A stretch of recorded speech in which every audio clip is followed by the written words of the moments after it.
Hey American History 1 students, so what we're going to do today is take a look at the Emancipation Proclamation.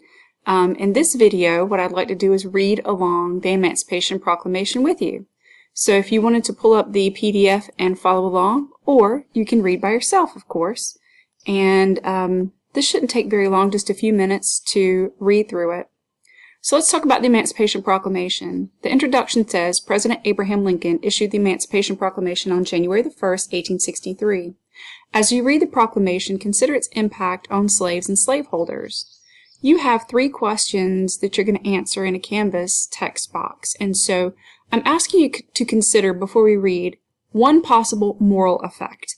In other words, you could either say moral or even morale.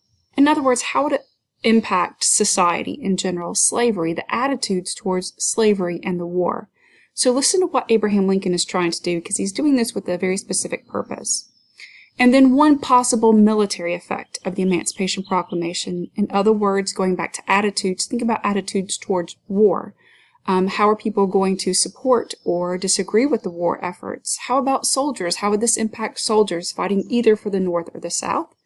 Enlistment, the probabilities for enlistment, even battles, etc. Things like that, where you're looking at military effects of the Emancipation Proclamation. Don't worry about getting these wrong, because these are possible effects. So just try to speculate. I'm trying to get you into a little bit of a deeper thought here with the Emancipation Proclamation, because I'm sure you guys already know that the Emancipation Proclamation was an effort to free the slaves, but it was only an effort to free the slaves in the states that are in rebellion. In other words, the Confederate States of America. Again, one of the things that Lincoln did not do is free the slaves in the border states, which means that he did not try to free those slaves like in Maryland, Delaware, those border states, because mainly he didn't want them to secede. He wanted to keep them in the Union. So that was one effort that he was trying to utilize to keep the Union as intact as possible at this time. And then the third question to answer in the Canvas text box is, what part or parts of the Constitution did Lincoln use to justify his actions in the Emancipation Proclamation?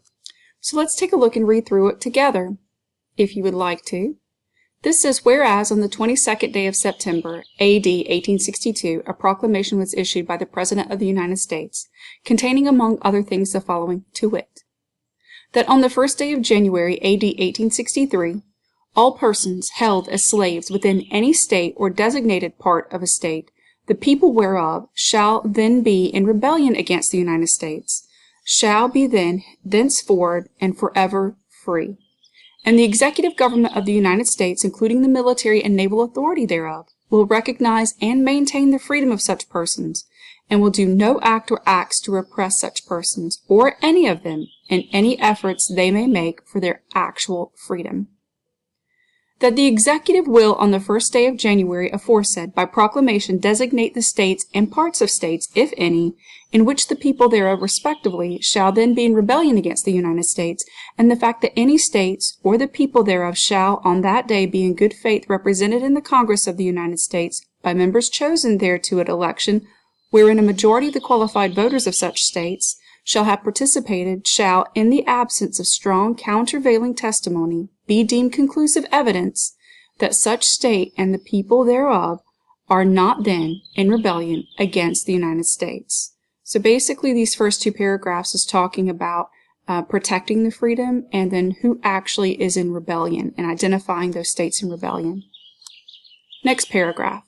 Now therefore I, Abraham Lincoln, President of the United States, by virtue of the power in me vested as Commander-in-Chief of the Army and Navy of the United States, in time of actual armed rebellion against the authority and government of the United States, and as a fit and necessary war measure for suppressing said rebellion, do, on this first day of January, A.D. 1863, in accordance with my purpose to do so, publicly proclaimed for the full period of 100 days from the first day above mentioned, order and designate as the states and parts of states wherein the people thereof respectively are this day in rebellion against the United States, the following, to wit, Arkansas, Texas, Louisiana, except the parishes of St. Bernard, Plaquemines, Jefferson, St. John, St. Charles, St. James, Ascension, Assumption, Terrebonne, Lafourche, St. Mary, St. Martin's, and Orleans,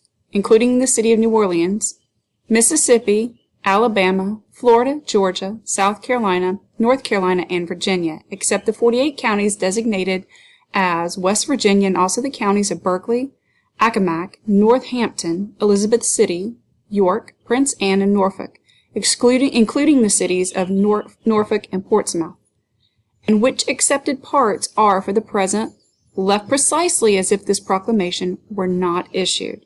And by virtue of the power and for the purpose of the aforesaid, I do order and declare that all persons held as slaves within the said designated states and parts of states are and henceforth shall be free, and that the executive government of the United States, including the military and naval authorities thereof, will recognize and maintain the freedom of said persons.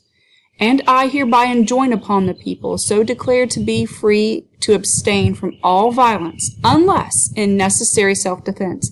And I recommend to them that, in all cases when allowed, they labor faithfully for reasonable wages.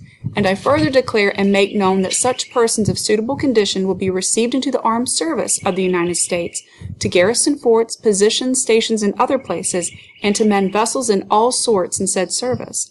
And upon this act, sincerely believed to be an act of justice warranted by the Constitution upon military necessity, I invoke the considerate judgment of mankind and the gracious favor of Almighty God.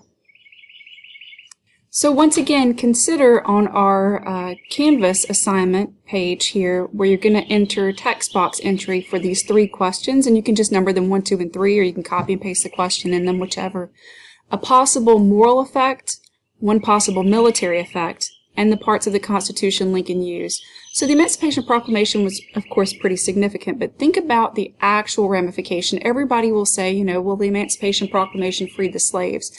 But don't forget, when you look at, yeah, that's what Lincoln was trying to do, but don't forget federally, that's not going to happen until Amendment 13. So think about the larger purpose here behind the Emancipation Proclamation and answer those 3 questions.